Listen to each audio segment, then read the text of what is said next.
Good morning, good afternoon, and welcome to the webinar on understanding e-waste in humanitarian context. My name is Ranisha Basnet, and today I'll be your moderator for this webinar. This webinar is organized jointly by GIZ and GPA UNITAR and is part of an ongoing webinar series. In this first part, which is this webinar, we are going to understand the e-waste value chain, specifically focusing on the humanitarian context.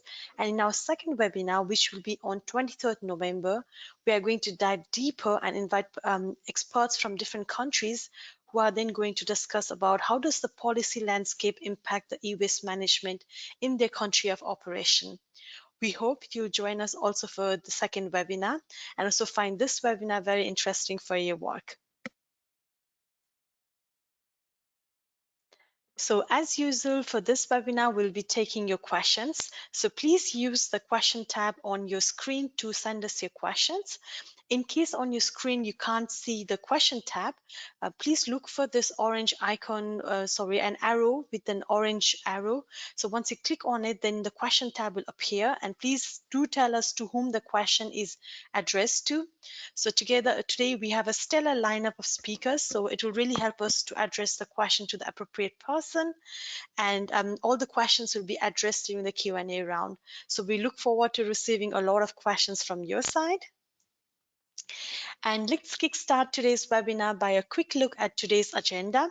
So we will kickstart with an introductory presentation focusing on the e-waste value chain, understanding what is e-waste. Then we'll dive deeper into the repair practices in e-waste management, followed by a presentation from Gogla on their ongoing work on e-waste. And finally, we'll have an input from IOM on their e-waste project. This webinar will be documented and the recording will be available on Energypedia. The link to the webinar recording should also be available in the chat right now, so you can access there. And along with the webinar recording, we have also put together a list of different resources that you can explore if you wish to dive deeper into the topic. So do have a look at the webinar documentation and also the different resources that are linked there. So without further ado, let's kickstart the webinar by inviting our first presenter. So the first presentation is going to be a joint presentation between two people. So first, I would like to invite Elif Temir, who is the Coordination and E-Waste Lead at the Global Platform for Action on Sustainable Energy in Displacement Settings, UNITAR. And she's joined by Lucas Curtin, who is the Junior Advisor in the global team of the GIZ SUN, Energy Solutions for Displacement Setting projects. So together they are going to give us an intro into the e-waste value chain. So over to you, Elif. Please switch on your camera and begin the presentation. Thank you so much, Ranisha. Can you see me? Yes, can you hear me? And we can also hear you. Yes. Great, thank you. Hello, everyone. Thank you so much for taking the time to join our first webinar on this webinar series. My name is Elif Temir from GPA Coordination Unit, and in the next few minutes, I'll be sharing some introductory information about e-waste and humanitarian contexts. Next slide, please. So let's start with understanding what e-waste is. E-waste is defined as anything with a plug, like laptops, smartphones, solar home systems, solar lanterns, and electric cookers, and their components that have reached the end of life. And in the context of displacement settings, we focus on off-grid solar products and e-waste components like PV modules, batteries, LED lamps, control units, cables, and other components. Next, please. So you might ask yourself, why is e-waste management relevant to humanitarian organizations? So we see that with more attention on energy access for displaced communities, there is an increase in off-grid solar products circulating in refugee camps and other settlements. But what happens to these electronic products once they're in use, they're broken, or they reach their end of life? We observe that most of the products are kept unused at homes, buried, burned, or left in the open with other waste, as you can see in the picture below. And the situation might result in the contamination of groundwater, soil, and air, and result in a number of health problems for the displaced and host communities. And of course, this is very contradictory to the do no harm principle that many humanitarian actors try to adhere to. Next, please. So why are humanitarian organizations not managing e-waste in displacement settings if this is so important? Of course, there are a number of issues hindering e-waste management practices, some of them very specific to displacement contexts. And as GPA coordination unit, we have been working on a number of activities to address these challenges. So to start us off, to address the lack of national policy and regulations in refugee hosting countries, we are doing advocacy at high-level events and with donors. Secondly, we've established a humanitarian e-waste task force, which brings together humanitarian organizations like UNHCR, IOM, WFP, GIZ, NORCAP, for coordinating our efforts together with our webinar partners, GIZ ESDS. And to address the lack of high-quality e-waste management service providers, we've been working with other UN organizations working in non-displacement settings to create a list of recyclers to bridge that gap between development and humanitarian sectors. And fourth, to understand how we can overcome the high costs and low economies of scale of e-waste, we are developing a pilot program with UNHCR and Schneider Electric in Cox's Bazar, Bangladesh, to see if there is a sustainable business model that can be implemented in these contexts. Another issue is the lack of spare parts, tools, and services for repair in camp settings, and we provide guidance to humanitarian organizations on their procurement so that they include these services in their guidelines. And last but not least, there is very limited data and technical capacity on e-waste in our space. So to address this issue, we've published an e-waste landscaping report last year with NORCAP, and we organize knowledge sharing events like this webinar series. Next. To tackle these challenges, we can always use notions from circular economy and waste hierarchy and consider all phases of product life cycle in our activities. For instance, when distributing products to displaced communities, these products can be designed for durability, reuse, repairability, and recycling. And humanitarian organizations can put in place procurement standards and trainings on how to use, clean, and dispose these products with displaced communities. And we can establish facilities, spare parts, and tools made available in displacement settings to check, clean, and repair products so that they stay in use for longer periods of time. And unavoidably, when these products are at their end of life, we can establish take-back schemes so that they're collected, stored, and transported in a safe manner. And humanitarian organizations can work with companies that have take-back activities or connect with informal recyclers and link with e-waste management sector in general through national programs. And by closing the loop, we can have valuable metals and minerals extracted from e-waste and use them for the manufacturing of new products. Next, please. Luckily, we see more and more interest and thought going on into the e-waste issue in displacement settings. And as you can see on the map, there are 3 projects in 4 countries right now addressing these issues in various different ways. And we will be covering all of these projects in this webinar and the next, so stay tuned for more details. And with this, I end my presentation. If this of e-waste in displacement settings got your interest, please send us an email to connect. Thank you all once again for your time, and over to you, Lucas.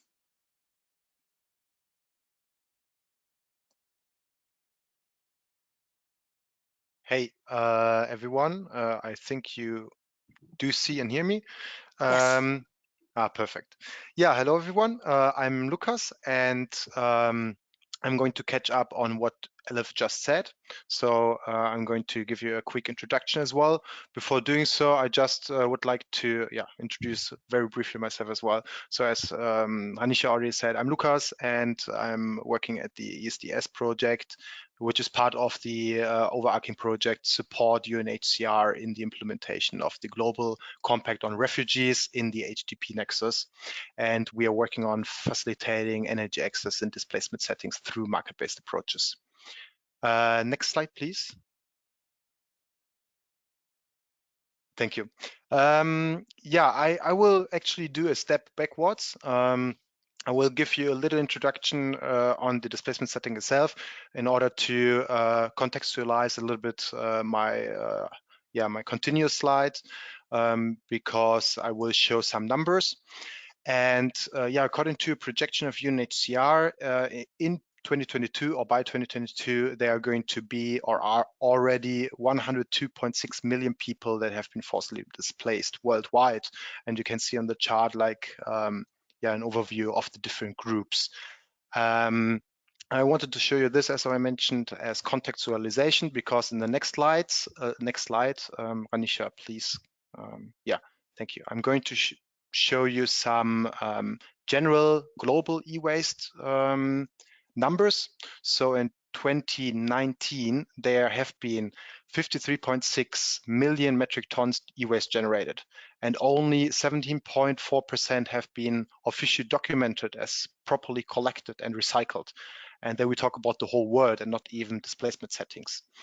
However, and I think this is very good, quite big number of countries have adopted national e-waste policies, legislations, or regulations, and among them are as well countries or host countries, countries who are hosting displaced people and people of concerns. Next slide, please. Thanks. So to catch up as well what Elif already said, with the distribution of consumers' action regarding e-waste products at end-of-life stage and e-waste disposal practices. We have done a study with Sophie's, and through this we acquired some information. And according to this data, there are almost 50% of people who handle e-products in a way that it cannot contribute to a circular economy approach, like repairing, reusing, refurbishing, or recycling. However, more than 1/3 stated that the people are actually bringing the faulty or not working products back to the seller, which is of course a very good situation, because through this the products can be dealt in an adequate way. Regarding disposal practices, the data says that unfortunately or fortunately, it depends on the perspective, 24% of e-waste is brought to an entity that theoretically at least can deal with e-waste in an adequate way. However, the vast majority ends up as e-waste somewhere, anywhere, and as Elif already mentioned, the value of this e-waste, or at least most importantly, the resources, are lost. Next slide, please. Before already finishing the quick introduction presentation, I would like to provide you some information on e-waste management in displacement settings. So the difficulty of e-waste management in displacement settings is that in displacement settings, there are no waste management system existing most of the times. So there's no base to build on for e-waste management. Of course, there is informal e-waste management going on, mostly on very small scale, but going on, which is a very good situation.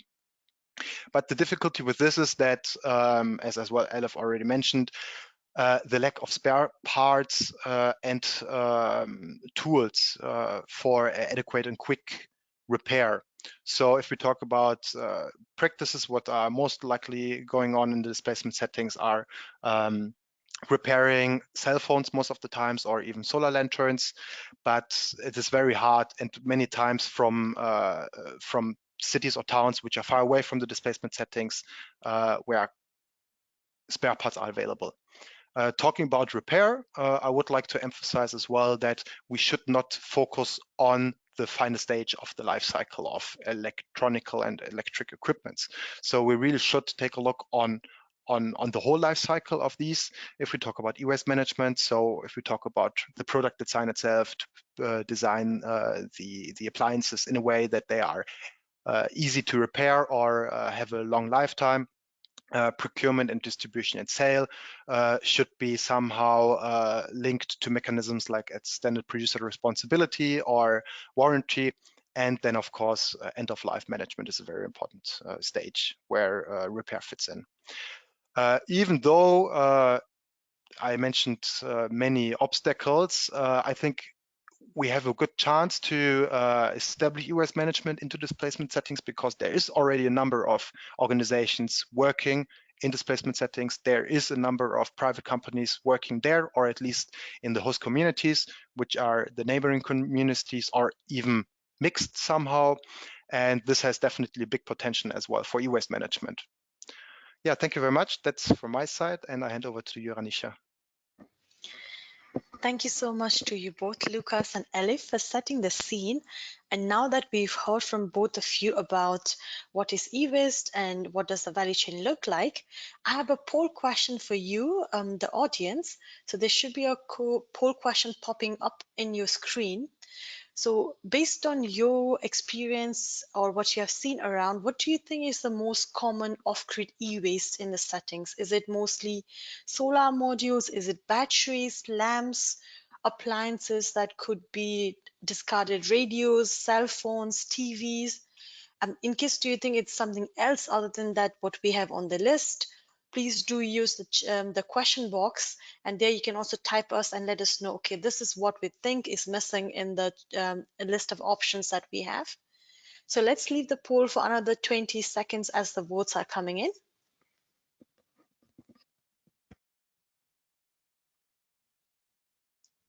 And in the meantime, if you also have any question for Elif and Lucas, please use the question box on your right side of your screen to send us the questions, and we will address all of those during the Q&A round. So another last 10 seconds. So if you haven't voted, please do vote. And now I will close the poll and display the results. So based on that, on your feedback, so we think batteries have the most common off-grid e-waste, followed by appliances and followed by solar modules. So thank you again for voting. And now moving back to our presentation, I would now, sorry, one second, yes. So I would now like to invite our second presenter, Jamie Cross from University of Edinburgh. Jamie is a professor of social anthropology at the University of Edinburgh and the director of Edinburgh Art Initiative, and has over 15 years of experience in the sector. So Jamie, over to you. I will send you a request now to share your screen, and please allow me a second. And then you should be able to share your screen and continue.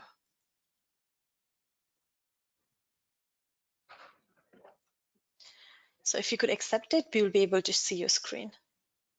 Okay, you should be able to see that. Yes. Okay, great. Hi, everybody. Great to be here. Thanks very much for the invitation. I'm just going to add to this discussion by sharing with you the findings of a piece of research that the University of Edinburgh conducted with the UNHCR's Innovation Service during 2001. So the piece of research resulted in a report that was shared internally with the UNHCR titled Towards a Circular Economy in the UNHCR. The report was originally based on a 12-month research project that took place during the COVID-19 pandemic. And originally, the research was really intended to understand and document examples of field-based repair and repurposing that could be witnessed in response to the shortages and blockages of supply chains that we're all familiar with, really disrupted the global economy during the COVID-19 pandemic. So we wanted to understand during that time what role repair and repurposing played in responses to those kind of supply chain blockages. But over the course of the 12-month period of research, that research shifted a little bit, and we broadened the scope to really develop a substantive review of opportunities for the circular economy in relationship to the UNHCR's core relief items. So I'm going to say a little bit about that in this presentation. We collected primary data through semi-structured interviews with UNHCR field staff internationally, with innovation fellows through the UNHCR Innovation Service Programme, as well as humanitarian practitioners. And we narrowed down our focus on specifically the core relief items that are familiar to you, solar-powered lighting charging systems that constitute one of the key core relief items for UNHCR, and are in fact the only core relief item that actually contains a battery, which had just been flagged there in the poll. So the core relief items are those package of goods that are provided to displaced people, to refugees in emergency or humanitarian contexts. So as I said, the outputs included this report for the UNHCR and an article which we'd developed with Chatham House. And the end goals for the research were really to increase the evidence base for local sourcing, repair in procurement and deployment policies, as well as increasing the evidence base for circular economy thinking across the UNHCR. Now, just in brief, part of the work we did was really to map the supply chain, the logistical supply chain, which form the product journey really. So the journey of solar lanterns from a point of procurement through the decisions that are made into the UNHCR's field of operations. And part of that supply chain mapping was to really show the complexity and fragility of supply chains, to highlight the varied perspectives of UNHCR staff, as well as equipment manufacturers, and to illustrate areas where changes in practice might offer specific opportunities for increased supply chain resilience. So I'm just going to flag some key findings that I think are specifically important and are of interest. The UNHCR is the world's largest institutional buyer of solar lamps, and actually represents one of the largest global markets for sales of all quality assured Pico solar lighting products. That means the UNHCR has enormous purchasing power in the off-grid solar industry.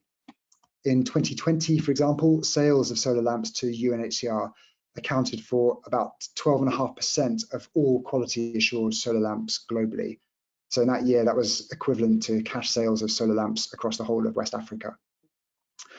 Now, at that time, the technical specifications and framework agreements for UNHCR for procurement of critical core relief items drew very widely on the specifications and technical standards that are widely adopted across the solar industry, but didn't go further in addressing key aspects of ecological design and repairability. Our research also highlighted just the centrality of repair across refugee economies. I'm sure everybody on the call is familiar, but repair and repurposing is a key feature of refugee economies and sustains the operation of technologies, machines, and what we might call humanitarian goods across many different contexts. So our research took into account a range of different country contexts, ranging from Bangladesh, Jordan, Syria, to Burkina Faso, DRC, Rwanda. So the conversations, the interviews took place wide-ranging and globally. Our findings also identified repair as a net good for UNHCR. Increasing repairability of core relief items distributed to refugees has wide-ranging social, economic, and environmental benefits throughout the supply chain and across contexts of use. And for the institution, that includes cost savings, reduced material flows, reduced CO2 emissions, as well as support for livelihoods and increased self-reliance. Finally, our findings also flagged the significance of procurement as a key institutional lever in support of the UNHCR's commitments to greening the institution. Procuring solar lamps that can be repaired in the context of use is beneficial, achievable, and a desirable route to reducing electronic waste. And as I'll just flag in a moment, there's really widespread support for that goal across the UNHCR. Secondly, the UNHCR's purchasing power gives it extraordinary institutional capacity, weight, really to drive changes across the wider supply chain. But it's really important to recognize there's latency in the system. That means that changes in procurement policies don't immediately translate into action by manufacturers, and it can take up to 3 years really to see responses by manufacturers as they respond to new technical specifications. So I'm not going to go into too much detail here, but the research that we conducted really developed a numerical basis for understanding the UNHCR's waste flows. So we were able to produce quantitative detail on both the numbers of lights, solar lamps procured across a 5-year period, and calculate what that meant in terms of electronic waste, and use that, provided that to UNHCR for internal consumption. But I think it's useful here to flag just some qualitative insights from the research, just to flag the institution-wide commitment, willingness to really engage with rethinking procurement across UNHCR. And then you can see here some of the findings, quotes from people who were interviewed as part of this project. A real acknowledgement that increasing the evidence base for circular economy thinking within the institution is very well received, and that actually that's something that many different people at different levels of the organisation are very supportive of. So let me just move now to key recommendations, and there are 2 parts of that we highlighted in the research reports which we developed. There are 2 pathways, we think, to greening UNHCR. The first of those is what we might call focused on pre-distribution. And that means thinking about how UNHCR can use procurement as a lever to build a wider circular economy. There are 4 components to that. The first is around the opportunities for developing new guidelines for procurement and actually using them.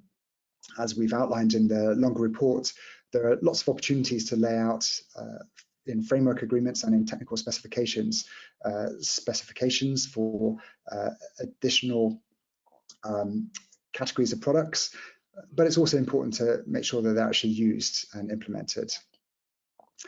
Technical specifications that already exist can be updated and extended, even going beyond those standards that are internationally used, for example, by the standards body Verisol.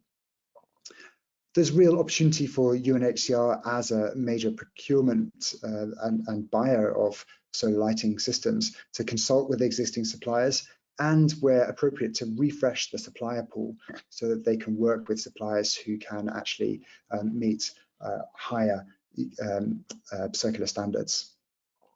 And at its in its kind of pre-distribution work, the UNHCR can also support what I might call the right to repair everywhere. People on the call today who are sitting in locations in Western Europe or North America might be very familiar with right to repair campaigns that have gained traction, but those right to repair campaigns are gaining increased traction globally across South Asia and in countries across sub-Saharan Africa, for example. And we think the UNHCR has got really is well positioned to support the right to repair everywhere as part of a key tenet of the circular economy. But there's also an opportunity for thinking post-distribution as well. I'll come to that in a second. I'd just like to flag the importance of procurement once again as a lever, and part of the findings here draw on previous research that the University of Edinburgh has been involved in collaboration with Efficiency for Access as well, that really just emphasises again just how important the use of procurement can be as a lever for addressing sustainability and social justice in global supply chains. And there have been a lot of examples of how that's been used effectively across European Union funded and supported programs out with the humanitarian sector.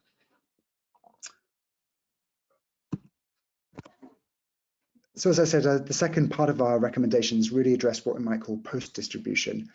and they're opportunities for the UNHCR to support repair in refugee and host communities.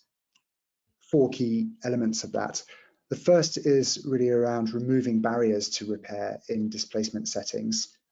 So that means removing barriers in terms of the kinds of opportunity costs that might exist for people to involve in repair activities, making that a feasible and viable part of programs and practices. Secondly is to really engage with refugees and repair practitioners to recognise the role that the kind of expertise, the knowledge that people in contexts of displacement actually bring with them to those spaces and contexts, and to acknowledge and respect the kinds of knowledge that people have in those circumstances. That means to really acknowledge people as skilled practitioners in their own rights, people who might have prior knowledge and experience of electronic goods and components that they carry with them and bring with them into contexts of displacement. The third part of this is really around spare parts and the supply chains for components that are really crucial to being able to repair technologies effectively in situ. It's all very well being able to open up and kind of find your way inside the kind of a solar powered lighting system, but if you don't have effective spare parts to replace existing components, then your ability to actually fix and repair something is quite limited. And finally, an opportunity for UNHCR to really support greater coordinated action across the humanitarian sector, which I know has really been taken seriously within the organisation and is part of the wider commitments moving forward. So I'll stop there and happy to take any questions as part of this future conversation. Thanks very much. Thank you, Juliet, and I'll switch back to my screen. And if you could also switch off your camera, that'd be great.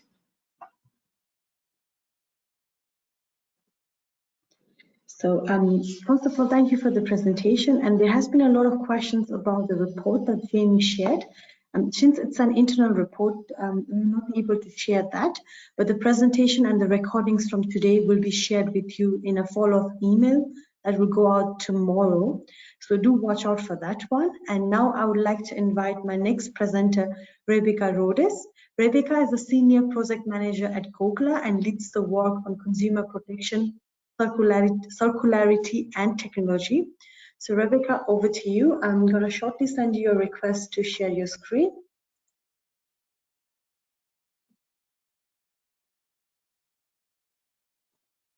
So if you could accept it, we can begin with the presentation.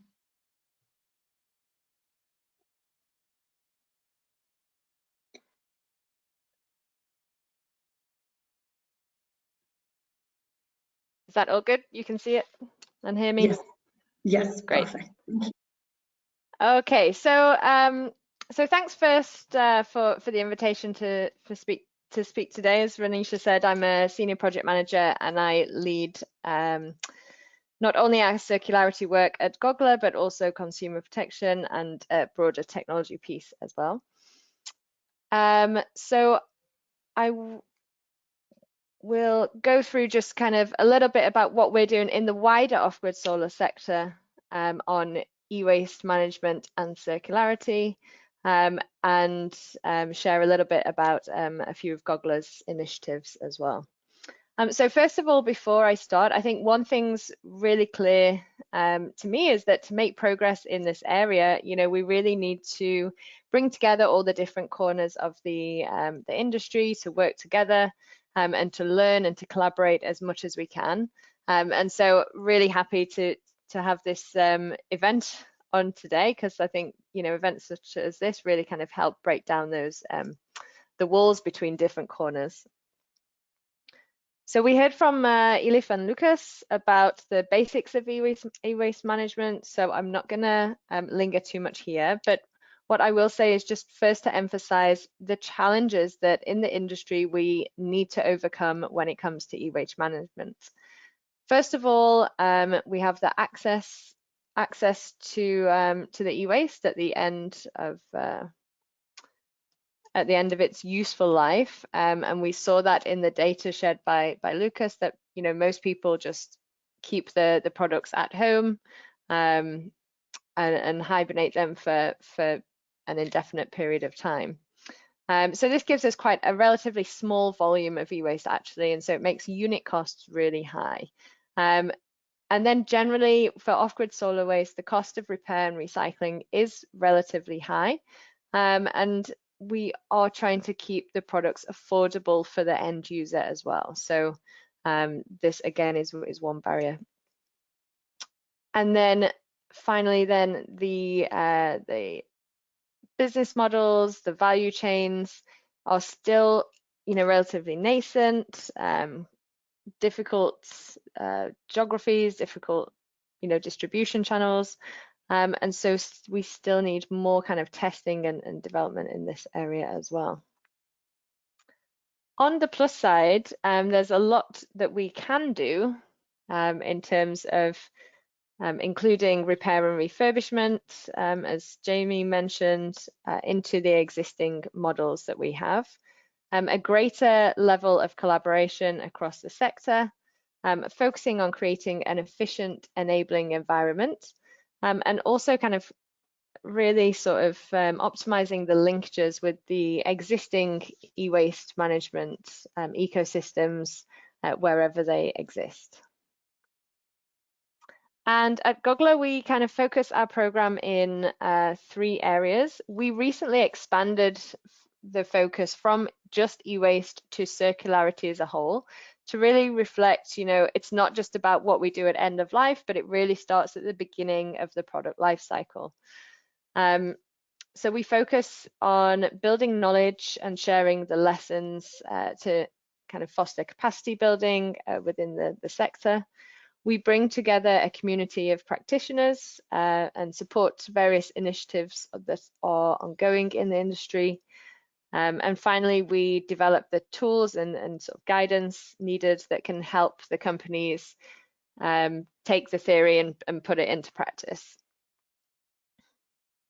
We also are working at country level, so we have a policy team based mainly in Kenya and Ivory Coast, and so we work at the country level with the aim of kind of seeing effective and fair regulations come into force, but we know that that often takes quite a bit of time. Okay, so across our particular activities, what are we doing? So we start with our agreed industry opinion that all companies should adopt the principles of extended producer responsibility. And then beyond that, we're also working with funders and development partners to incorporate realistic and practical requirements into eligibility criteria for certain programs. I think it's fair to say that what we can expect of a company in Kenya or Rwanda that has an existing kind of more developed recycling infrastructure is not the same as what we can ask of a company in Malawi, where this infrastructure is yet to develop. So it's really about looking at what's the minimum bar for companies, and then beyond that, what can we expect? We developed our e-waste toolkit for the industry to really collate the basic information and knowledge needed to help companies and other stakeholders understand what e-waste is and how they can integrate it into their business models.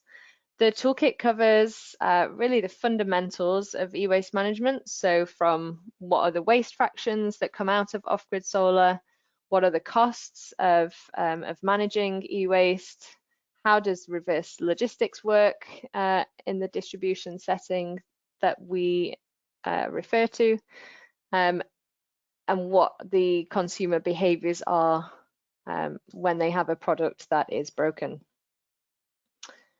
We then took this one step further and published some more practical resources. So these are the blueprints for a company that can help them implement a policy, set up partnerships and contracts with recyclers, design their kind of internal processes, and train different sectors of their staff on appropriate topics as well. So, and these are so all of these resources as well are, we try to make them as flexible as possible. So, you know, hopefully they're equally as useful to a multinational company as a small and sort of younger company as well. On the implementation side of things, we are supporting the creation of a producer responsibility organization in Kenya. This has been led by off-grid solar companies in response to the incoming EPR regulations. The PRO itself will ensure that the companies are compliant with the regulations, increase the targets for collection, and ensure traceability of where the e-waste ends up after it has been disposed of by the consumers. And it will also kind of raise awareness across the consumer base within the country. The benefits of doing this via a PRO rather than individually at a company level is that we can reach economies of scale, ideally make things cheaper for the companies, but more impactful for consumers at the same time. And finally then, yeah, we just hosted an event in Kigali, which brought together lots of different practitioners from across the circularity and e-waste space within the sector, including colleagues from Bidi Bidi camp implementing an e-waste initiative there. And we discussed, you know, the opportunities for repair, refurbishment, recycling and EPR and battery innovations, what the next steps for the industry are, and how we can kind of feed this into the wider enabling environment as well. So there was so many takeaways and lots of new ideas. You know, we clearly have a lot more work to do, and hopefully, you know, we'll continue to get the support to bring together all these different corners of the industry and keep kind of chipping away and make progress. Thanks very much, and yeah, feel free to reach out to me if you have any questions about anything that I shared today or what else we're doing at Gogla. Cheers. Thank you so much, Rebecca. Then I'll quickly switch back to my screen. So before we move to our third presenter for today, I wanted to quickly touch on a couple of things that Rebecca mentioned. So on extended producer responsibility or EPR, we have a dedicated presentation coming up in the second webinar, which is going to be on 23rd November. So please do join us for that webinar, and the link to that webinar is in the chat box or the question box, and that should be up here on the right side of your screen.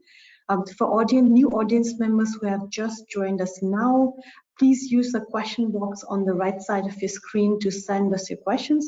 We have been getting a lot of questions, so thank you for that. We will address them to the speakers towards the Q&A round. And in case you are writing us the questions, please do also let us know to whom it is addressed to, so that it's easy for us to then assign it to the respective speakers.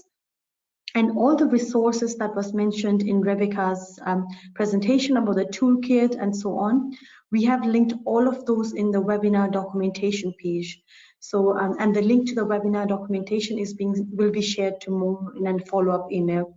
So please do have a look at all those resources. So moving forward, now I would like to invite our last presenter for today, Gemma Utterson from IOM. Gemma has been working for IOM in the Global Water Sanitation Hygiene team since 2020 and has many years of experience in the humanitarian and development sector. And today she is going to give us an insight into the e-waste project of IOM. So Gemma, if I may request you to switch on your camera, and I will send you a request to share your screen. Thank you so much. So if you could also unmute yourself and accept my request.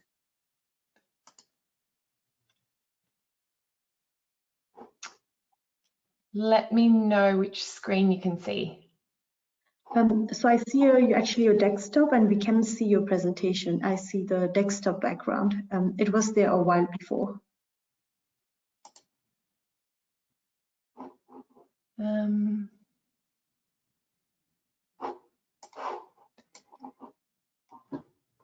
If you can just re-invite me to share my screen, I'll try and get you to see my other one. Sure. So let me just quickly switch back and then I'll send you a request again.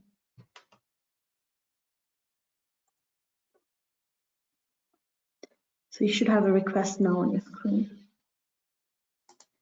Perfect. Can you see that now? Yes, now we can see the presentation. Perfect. So yeah, thank you for the opportunity to present. I'll just give a quick overview of the IOM e-waste project and then get into more of the details. But for those of you that haven't heard of it before, it's funded by Innovation Norway, and we have a range of partners that are helping us to implement a circular economy for solar e-waste in displacement settings. It's a pilot at the moment, and eventually our aim is to respond to the ill management of e-waste in displacement settings. We're starting off with solar through repair and reuse and recycling, but we're hoping to scale that in the long term. The objectives of this pilot in particular are to gather evidence to influence manufacturers.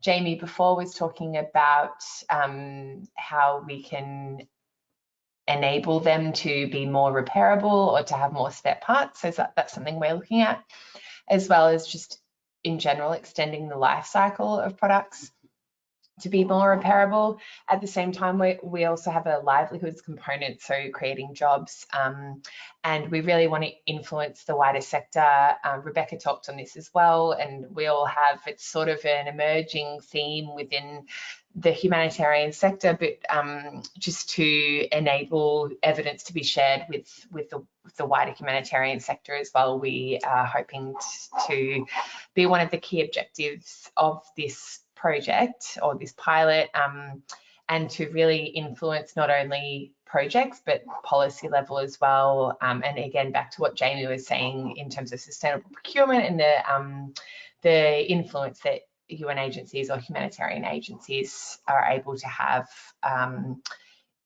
in the long term. So that's an overview of the project. I won't go through this too much because it's very specific to the project, but basically we undertook a needs assessment across 5 different displacement settings, and we looked at their knowledge and attitudes and practices in regards to solar e-waste. We did this across Uganda and Kenya, and basically that was to find out the best location to implement the pilot. And based on that, we found there were a lot of, I guess, ecosystem criteria that would enable or not enable a circular economy to exist. So, for example, the legislative and regulatory requirements is a really, really big one. The knowledge, attitudes and practices and needs of the displaced communities. So, you know, whether they currently have repair services available or what they do with their waste. The geographical location in terms of external threats, security, all of that kind of stuff.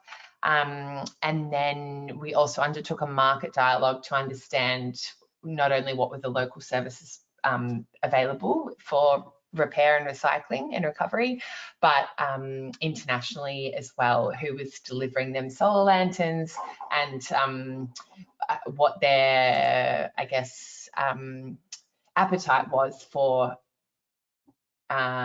adjusting their manufacturing or their design. So there were a lot of things really that, and this is part of the broader conversation, but there are lots of things contextually that we discovered enable or don't enable a circular economy. And again, this is a pilot and we hope to scale this and learn more, but sharing these lessons now, but these are some of the key things that we've learned are really, really crucial to having the market and the available services to allow the intentions or the outcomes that we desire to be fully met.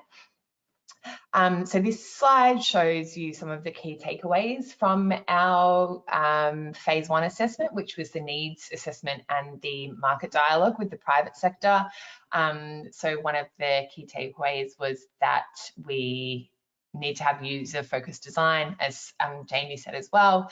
Solar products need to be repairable, very easily repairable. They need to have spare parts.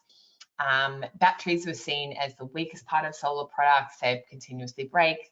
They are end of life, but potentially aren't end of life. Repair, yeah, as everyone's mentioned, limited access to spare parts and tools and training to repair the different types of solar, and also recycling is just not available in many of the countries in which we work in displacement settings. It's just, yeah, they don't have the infrastructure, or in particular, they don't have the government support or services to collect and manage e-waste. So these are all really big challenges that we had to consider when we were looking at the e-waste project. This is just a very quick diagram. We got all of the private sector partners or potential private sector partners together, and we had an ideation session, which was really, really great. We tried to create a culture of innovation where there wasn't any competition, and we put the challenge to everyone saying, okay, what can we do? Because we've all got stuff happening. We had lots of private sector companies that were doing bits and other ones that were doing other bits, and everyone had different ideas. So we thought we'd get them all in the same room and have this ideation session to work out, okay, if we're actually going to create a circular economy for solar e-waste or e-waste in general, if we put all of our brains and services together, what can we get?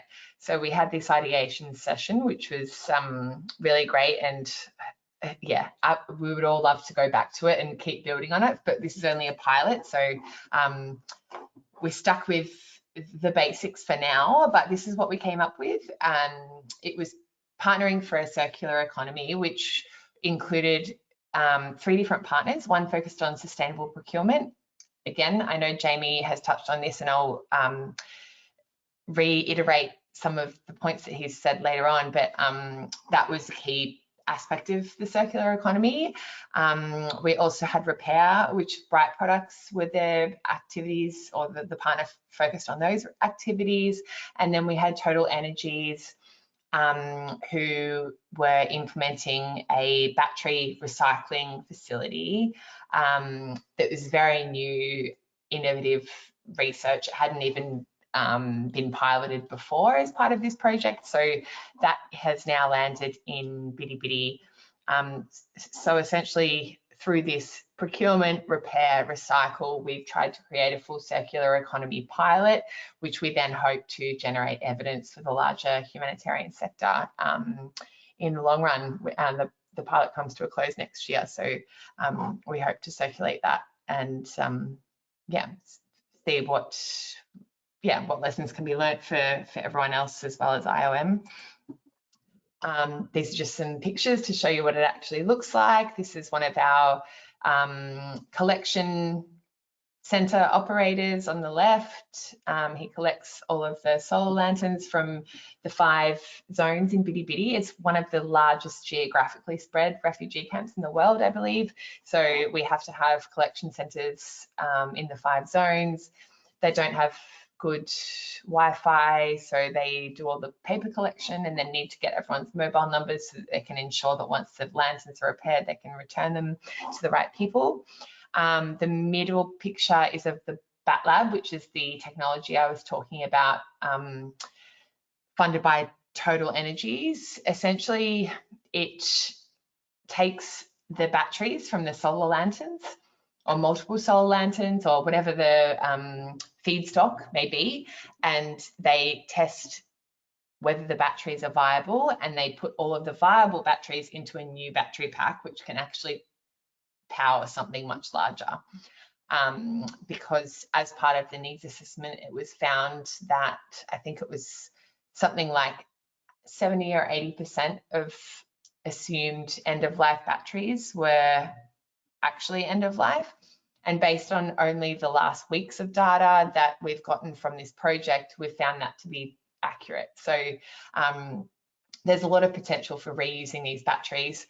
They're not to go back into solar, but to package them all up and then sell them on to other businesses, for example, to the district for powering the lights, or to businesses in Kampala, or whatever the case may be, to create a sustainable business model.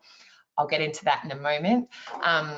The photo on the top right is of one of our repair technicians, and the bottom right is just all of our partners working together, walking through Bidi Bidi refugee camp. I'm sorry, I'm not sure if I mentioned that. That was the final location that was selected for the pilot based on the 5 locations that were studied as part of the needs assessment. This is just a little video of the BAT lab being installed last week or the week before. So we had a lot of local contractors help us so that they would be knowledgeable about how it works, how to clean the solar panels, how to undertake air conditioning maintenance, those kind of things. So we very much have localization in mind, and the end goal is for us to train refugees to take over this business themselves. We don't think that will happen within the pilot, but the end goal is for us to create a sustainable business model, whereas this is something that can be handed over to displaced communities. We also wanted to talk about sustainability. Hold on one second. I'm just going back a moment because I don't think I've talked about the procurement aspect of the project. So we talked about repair and recyclability, but we also had our Solvos partner that we're talking about sustainable procurement. And I know Jamie's already touched on this, but IOM's been looking at sustainability criteria and what it means. The UN Global Marketplace already has criteria, but how that actually feeds into technical specifications for various operations. Again, this is only a pilot, so we just looked at solar, but Solvos has developed various technical specifications for sustainable solar products. Happy to share those reports and the outcomes of some of those workshops that I'm sure some of you are involved in as well with the group. But yeah, just touching on the results of that aspect of the project as well, because it's less practical, but it's a very essential part of circular economy. So getting on to sustainability, I really am interested in the conversation around extended producer responsibility and where it's going, because we've been talking about the responsibility of humanitarian organisations and donors as well. So who's responsible at the end of the day for financing all of this? And it's a conversation I definitely don't have the answer to, but I'd be very interested to talk about it with everyone in this webinar. But yeah, in terms of sustainability of circular economy for e-waste, definitely the regulatory and legislative requirements of the national organisation, but also international requirements are essential. I think we rightly chose Uganda as the pilot location because they had quite advanced comparatively legislation around e-waste. Kenya, where we were potentially going to implement the pilot, had camp closures. So I think, yeah, in displacement settings, especially when you're piloting things, it's very crucial to have a stable environment, but at the same time, we also need to understand what that's like in an unstable environment to have a wide-scale impact. So something for us all to consider. For us as well, for the BAT lab, we needed feedstock for the BAT lab to ensure its financial sustainability, or the same thing with repairs. We need to ensure that people are either willing to pay or there's some kind of benefit for them bringing their solar lantern or piece of e-waste there to be repaired. This pilot is not as much looking at the financial sustainability, but I'll get to that in a second when I get onto scalability. But yeah, it's definitely something to consider, and feedstock access as well in hard to reach locations. So in Bidi Bidi, it's quite far from Kampala, 10 hours by road or so. There's lots of feedstock of batteries in Kampala, but how to get that to Bidi Bidi. So yeah, lots of things to consider in terms of financial sustainability.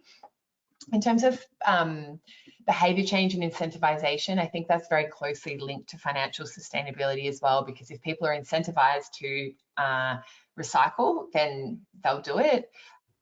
We have been working really hard with our implementing partner to encourage behaviour change around benefits to the environment, if not throwing batteries and e-waste into bushes or burning because it affects their lungs, and all these types of things. So that is a core part of our project, but we're not, we need to wait for the results of this pilot to understand how much that's impacting in comparison to what potentially financial incentivization might have. Embedding technical knowledge as well. I think I mentioned we've trained 6 refugees in repair and recycling of batteries. So 3 for the Bat Lab and 6 for the repairs, which is really great. But we want to ensure that that knowledge is passed on, and then eventually they can operate their own businesses and teach others. And yeah, I think I've already covered this point, but we want to enable a business operation that is financially sustainable, technologically sustainable, that they have spare parts, so we don't need to keep on putting things into this thing we call a circular economy. We want to be able to let it self-sustain. So challenges and opportunities. A lot of this is really about innovation. This project was something quite new for IOM because we were partnering with a range of private sector companies, which we do already, but it was through an innovation project, and that has its own complexities. I won't get into that now because I know that's not what this webinar is about, but I think some of the key messaging around that is that we want to generate new evidence to be able to influence the private sector, for example, on manufacturers and what user needs are, and logistics, getting spare parts to people that need them rather than providing whole new solar lanterns. So I'll say that much, and happy to chat more about it in the questions if needed. I touched on this in the ecosystem analysis, but essentially the stakeholder engagement we learnt was really, really critical. There were people or entities that we didn't know were required to be consulted, that having people on the ground was essential to the operation so that they could engage with them. And then, yeah, there was the local engagement, and then also transferring that up to the global engagement. IOM obviously has a really big presence on various technical working groups.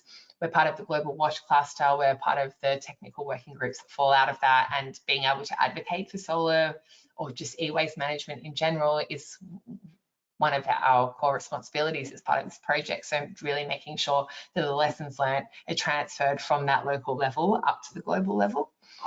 And yeah, again, I've mentioned this, but at an organizational level, influencing policy as well around sustainable procurement.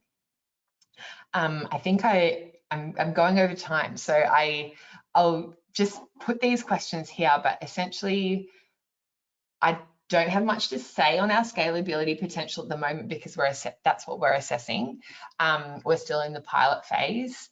And these are questions that I think any pilot needs to consider. So I will let the audience read them rather than going through them all without any answers. And hopefully, if we can all gather together in another webinar next year, I'll have more answers on the scalability potential. But these are the things that we're exploring at the moment. That's all from me. Thank you so much, Gemma. Then I'll quickly switch back to my screen. Till that time, audience, please go ahead and go through the questions. And thank you so much again. And that was the last presentation for the day. And before we move to the Q&A part, first of all, thank you for all the amazing questions that are coming in.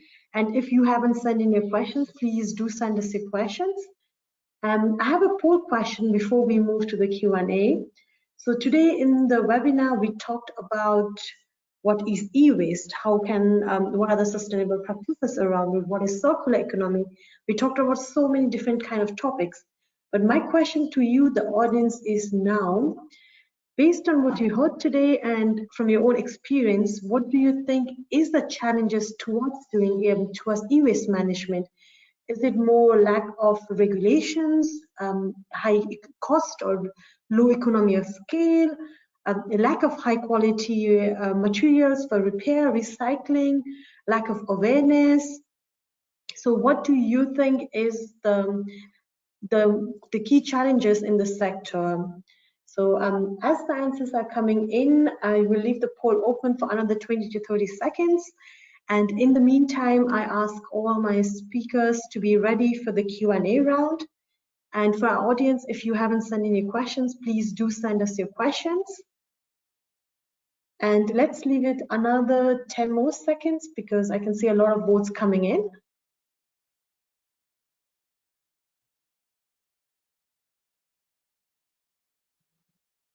So another last 10 more seconds. So if you haven't voted, this is your last chance. And I will now close the poll and display the results.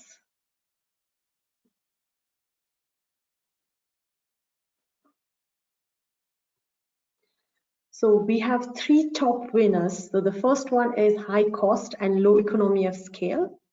The second is lack of limited regulatory and policy framework. And the third one is lack of awareness. So thank you again for voting. And now I would request my speakers if they all could switch on their camera and we can get ready for the Q&A round.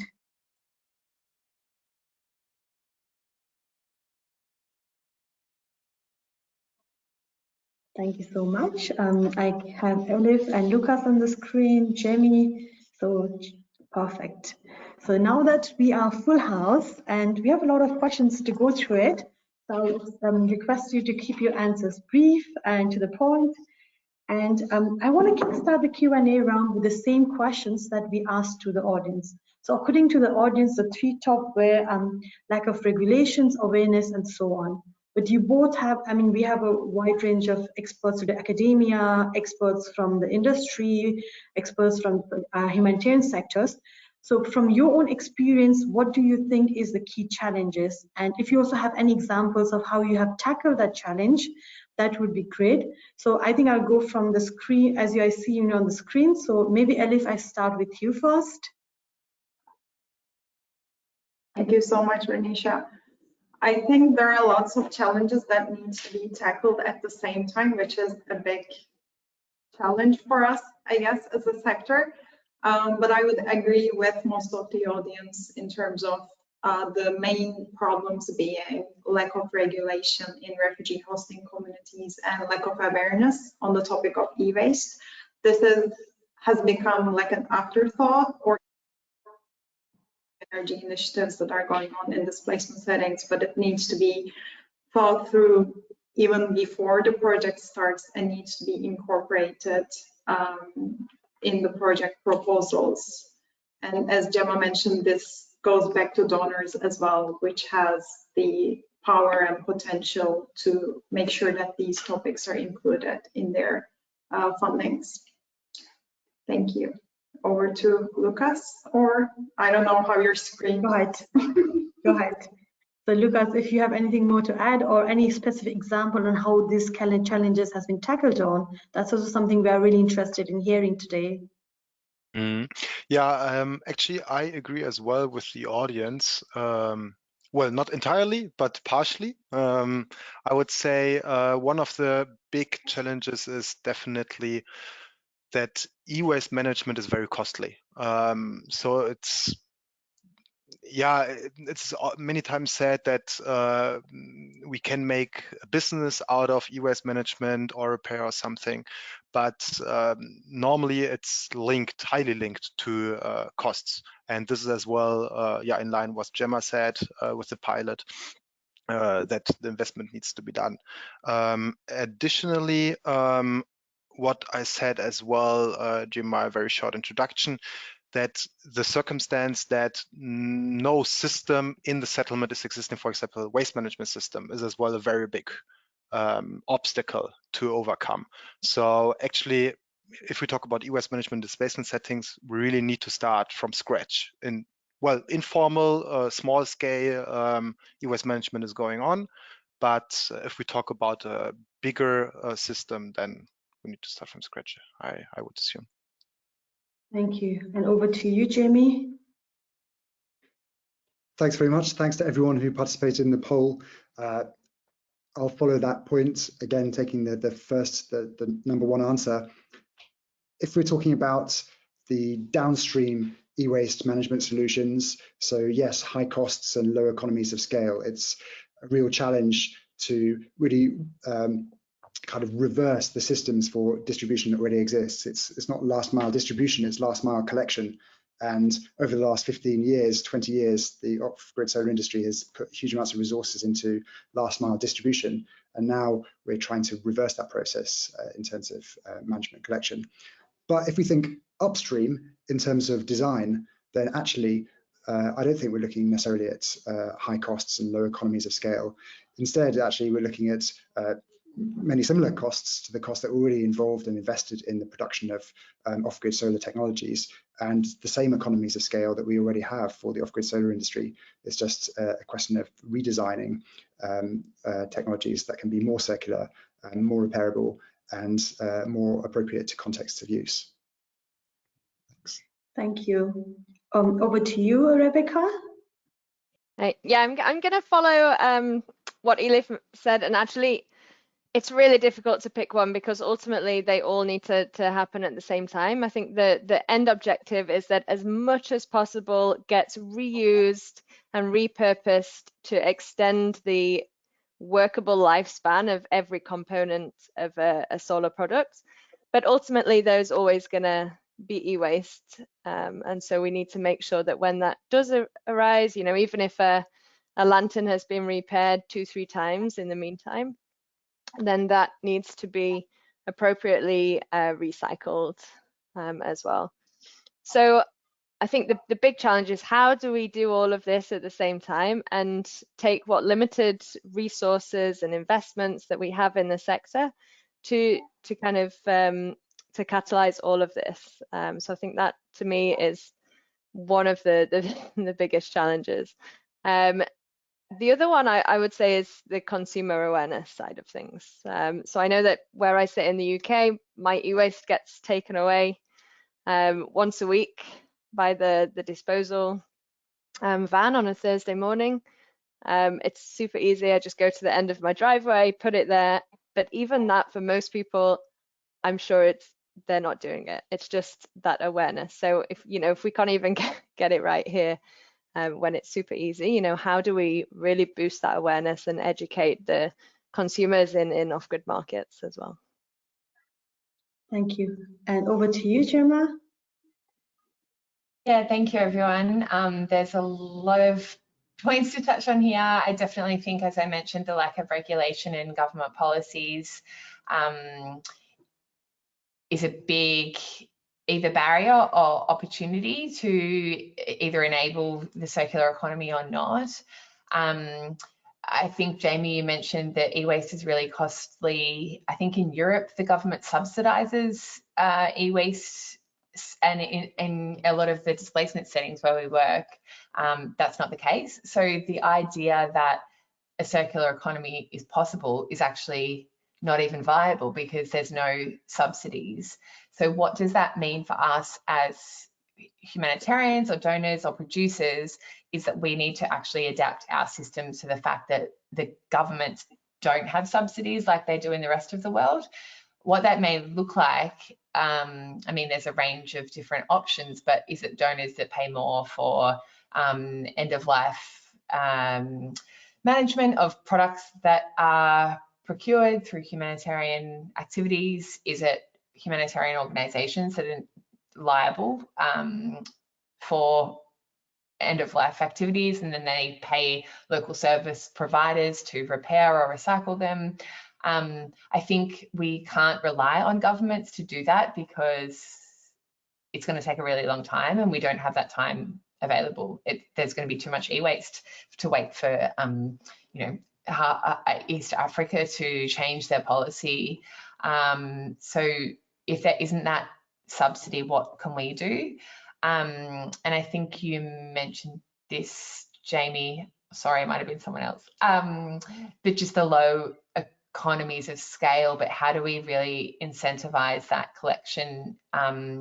I think there's a lot of innovative finance opportunities for refugees to collectively bring together their resources. I mean, there's such a sense of community.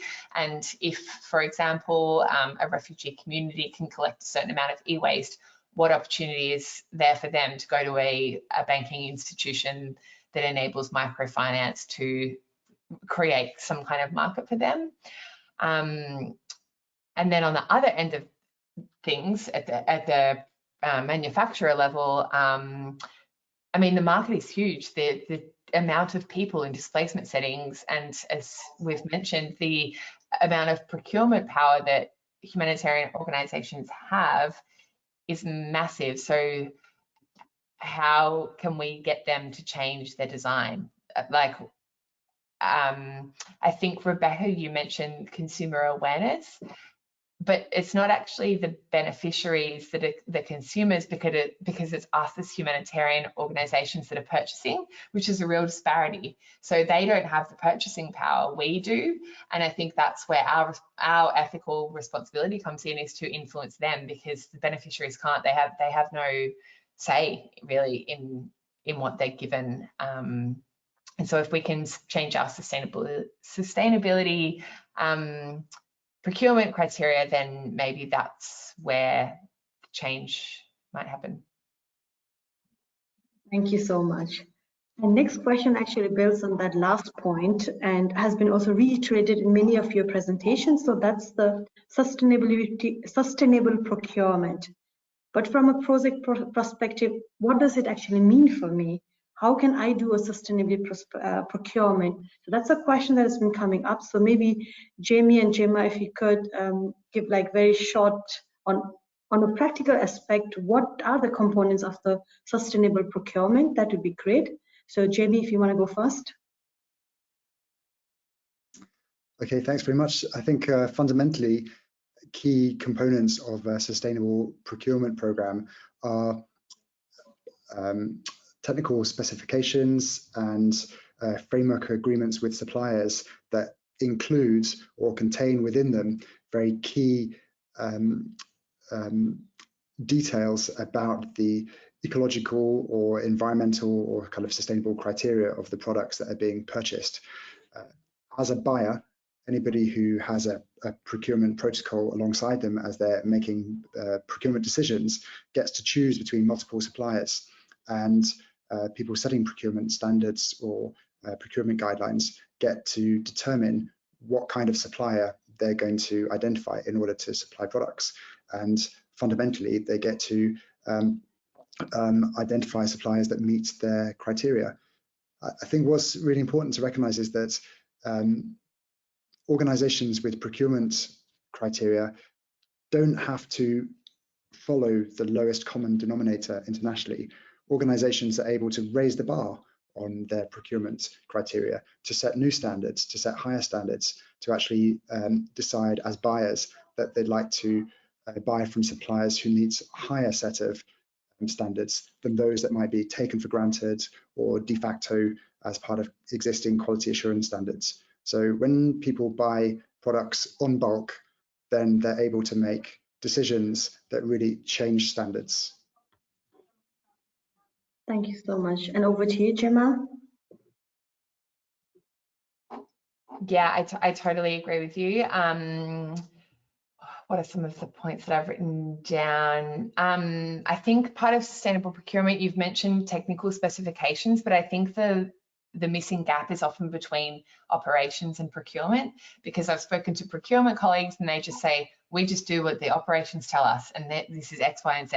And then we, you know, as a WASH person, we say we need this, and then we blame it on procurement for not sourcing the most sustainable option. So I think there needs to be an alignment between operations and procurement about what A, technical specifications are, but also B, what sustainability specifications or criteria there are in terms of toxicity or repairability, or how locally sourced it is, which I think is a really, really key one. There's such a focus on localization in the humanitarian sector at the moment, and there are so many things that we ship in that can be locally sourced, and maybe that requires humanitarian organizations to reconsider what their contracts look like, because maybe the local organizations don't have ABCD policies, or it's a very much a systemic change if we're going to go to locally sourced procurement. So it's quite a big one, I think. But I think it's something that needs to be considered personally. Otherwise, taking out the locally sourced aspect, if we want to just go for quality, then at least including things like toxicity and repairability and sustainability into procurement criteria, I think is essential. I know it's sort of outlined generally on the UN Global Marketplace, but I don't know if there's criteria that are, it's more of a framework than something to be followed. What was I also going to say? Oh, I think the other thing is just around who's responsible, and I know we've touched on this, but we're saying, I mean, it's sort of a chicken and the egg, right? Like, we need procurement criteria, which is a high cost to humanitarian organizations, but we're influenced by donors. And if the donors don't give us that budget, then we can't spend that. So we're just looking for the most cheap alternative. So it's really great to see the conversation happening at this global level of who's responsible, and let's all agree that donors require it as part of a proposal, or humanitarian agencies are responsible. If they purchase something, then you're required to dispose of it, or manufacturers, you're responsible to have that product be recyclable and repairable, and that's on you. So yeah, I think there's lots of conversations that need to be had in terms of responsibilities, because at the moment we're just starting to talk about it and we don't know who's responsible for what. Thank you so much. I think that's going to be the key takeaway, the chicken and egg situation that we are in right now.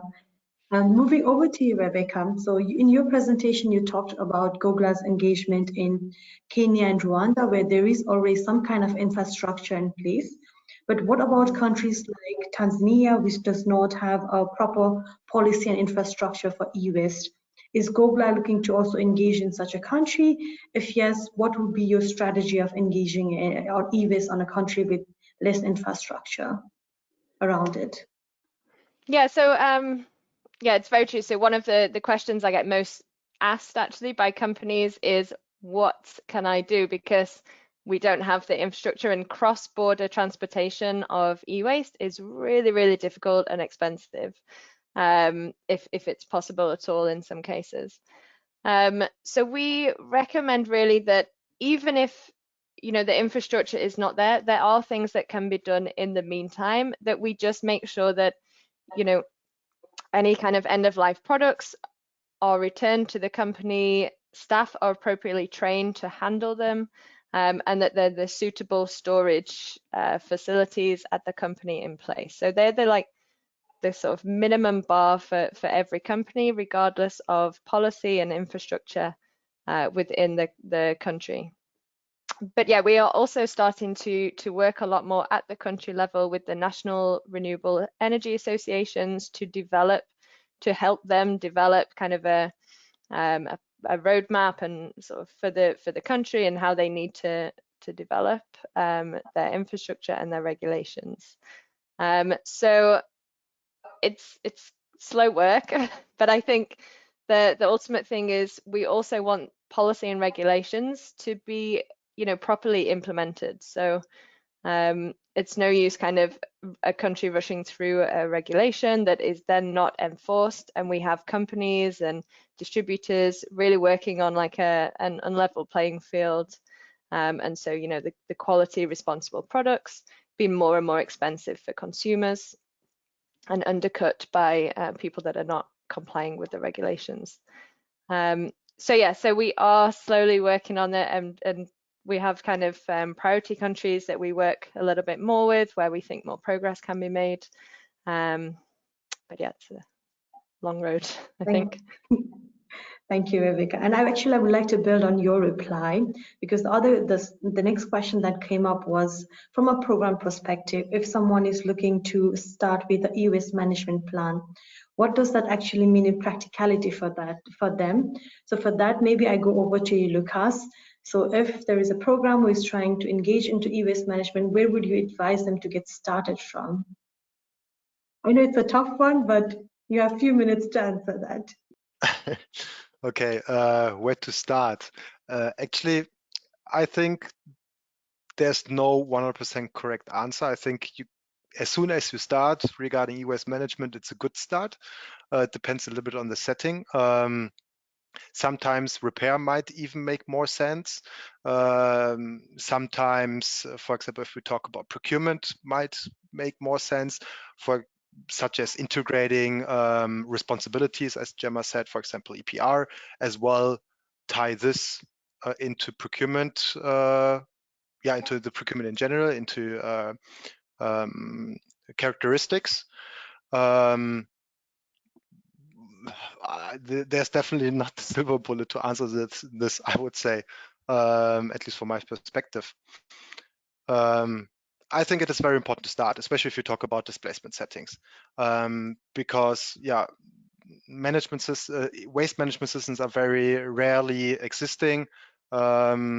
So everything what on one side reduces the risk of people and of the environment caused by inadequate dumped or stored or end of life management of e-waste is a good go from my perspective. But there are of course two sides. One side, if the product is already e-waste or ended up as e-waste, and there's the side where we should focus on, in general, avoiding that a product ends up quickly or more likely as e-waste. Thank you so much, Lucas. And to add on that, I do encourage our listeners to have a look at the different publications that we have linked on the documentation page, because many of these publications do go into detail about the different aspects that we talked today: recover, reuse, recycle, and what does that mean for different stages. So I do encourage you to have a look. And maybe a final question for today to you, Elif, is, so we talked about the problem, we talked about what are the challenges, but the question would be, we also talked about there are different industries involved in this value chain. So would breaking silos between different industries, having this more communication, in your opinion, would you think that would really help to bring the sector forward, or what would be your recommendation for just moving the sector forward? Ranisha, I think for us to move forward with the e-waste topic in the pace that we want to achieve results is coordination and collaboration within humanitarian sectors, governmental officials, private sectors, think tanks. Everyone needs to gather their efforts together, because we have no time to reinvent the wheel here, because it's very costly and a complex process. And we should connect with others who are topic and use their expertise, like Google's toolkits and blueprint management, our reports that has been published, and the results from IOM's project with solos. All these outputs are there for us to use and to implement e-waste management projects in a sustainable and proper way in displacement settings. So we should really make use of that and connect with others who have been working on this topic and have expertise. Thank you so much, Elif. And the bell rings in my background saying me we are coming to an end of the webinar. I do know there are a lot of questions about policies, specifically about government taxes and so on. I'm sorry we couldn't address this webinar, but we're going to save them for the next webinar, which is on 23rd November, where we are going to dive deeper on the policy aspect of it. How does the policy impact the e-waste landscape and so on. So please do join us for that webinar, and we promise you we'll take all of the questions that we didn't answer today, and then we try to answer in that webinar. So we hope you'll join us for that webinar. So with that, a huge thank you to you, the speakers, for your excellent presentation and a lovely Q&A. To all my listeners for staying with us towards the end of the webinar. As mentioned before, the webinar is recorded and the recording is available on this link that is also shared to you via chat. And do join us for the second webinar, the link to which is also shared to you via the chat. And with that, I thank you for your attention. I hope you'll join us for the second webinar, and I hope this webinar was useful for you, and do check out the documentation. Wish you a lovely day, and thank you, and bye-bye.